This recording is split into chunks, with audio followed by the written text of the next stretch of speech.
the delivery man inadvertently found a mobile phone in the bushes. The next thing you know, a woman calls and offered to pay a lot of money. She wanted the man to deliver the phone to the designated place. Out of goodwill, the man immediately agreed. Soon after, the man drove to a bridge and put the mobile phone into the phone box according to the other party's request, and he got the big payday, as promised. But the next day, the police came to the house and arrested him. It turns out that the owner of the mobile phone was raped and killed yesterday. The only person suspected of committing the crime was this man. At first, the man was confident that he was innocent, but during the trial, prosecution lawyers produced a report on the body's examination, and after the test, the body fluids of the deceased matched the man's. The man's name is Mark, and he's a dedicated delivery man because he and his brother were dependent on each other since they were young. So in order to pay for his brother's schooling, he couldn't afford to take a day off, even though most days are ordinary and hard. But he still has a passion and hope for life. Mark has a hobby of raising flowers. This has made him very knowledgeable about the habits of flowers and plants. This hobby has also helped him to meet a beautiful girlfriend. They plan to open a flower shop together. They'll run it together in the future. In order to realize this dream, Mark began to work harder at delivery. But little did he know, that day,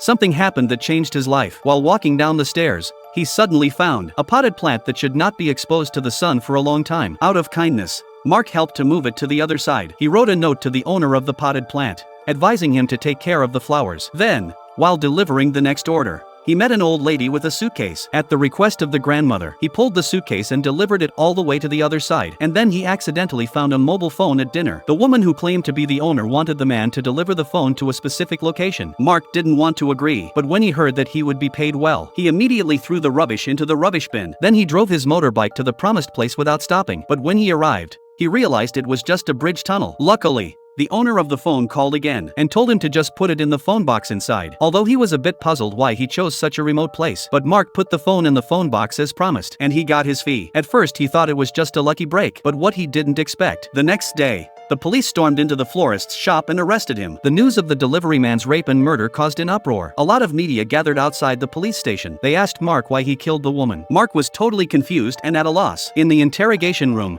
he kept arguing that he didn't kill anyone, but the police seemed to have enough evidence, so they didn't believe any of his arguments. Soon Mark's personal information was searched. All the people close to him, all of them were cyberbombed and cursed. Even the outside of the flower shop was vandalized with graffiti. Despite this, the girlfriend and Mark's brother still believed in Mark. The girlfriend even hired a professional lawyer at great expense to defend him. The lawyer's advice was they should provide an alibi for Mark and his whereabouts for 2 days. So the girlfriend got a lot of information from Mark under the guise of a visit. Then they started to spread out, looking for evidence, physical evidence, and information about Mark's food delivery times. Soon the information about Mark's whereabouts during the 2 days was complete. This scene also shocked the lawyer. The day of the trial soon arrived. The defense lawyers presented all the information to the judge and said that according to the complete chain of evidence, his defense did not have any time to commit the crime. But what the prosecutor said directly interrupted all of Mark's hopes. First of all, he went to the victim's neighborhood when he delivered the goods. But according to the CCTV, Mark stayed in the neighborhood for a long time. When he heard these words, it suddenly occurred to Mark. It seems that he stayed longer that day to move the potted plant, although it doesn't sound credible. But Mark told the story anyway. The prosecutor didn't say anything. He took out another video. He asked him why he was running around the neighborhood, pulling a suitcase in a hurry. It turned out that the camera only caught him, not the grandmother. Anyway, Mark told the truth about what he did to help her. The prosecutor then took a picture of a suitcase and explained that it was the same suitcase that contained the body, and that Mark's fingerprints were the only ones on it. But before Max could figure out what was going on, the prosecutor suddenly asked why he was in possession of the deceased's mobile phone. Mark was still in a state of shock. Anyway, he explained that it was a mobile phone he had found and eventually returned it to the owner. As soon as he said that, the prosecutor's lawyer suddenly showed the place where Jack returned the mobile phone and that it was only a few dozen meters away from where the body was dumped. He asked Mark how he returned the mobile phone to the other party. Seeing that Mark had begun to speak incoherently, the police again the scene of the victim's dismemberment. At that moment, his girlfriend suddenly saw there was a bracelet that looked exactly like her boyfriend's. When the police produced that report of bodily fluids belonging to Mark that were detected from the body of the dead body, the whole courtroom, even Mark's girlfriend, no longer believed him. In the end, the prosecutor's lawyer said that the potted plant Mark claimed to have never existed. So Mark was convicted of murder, and he was sentenced to an endless prison term. But on the eve of his incarceration, his girlfriend came to him. She wanted to know where the bracelet she gave him had gone, but Mark didn't know how he lost it. He hopes his girlfriend will trust him, but the girlfriend took off the bracelet and broke it off with Mark. Soon a bus full of prisoners arrived at the prison gate. Unbeknownst to him,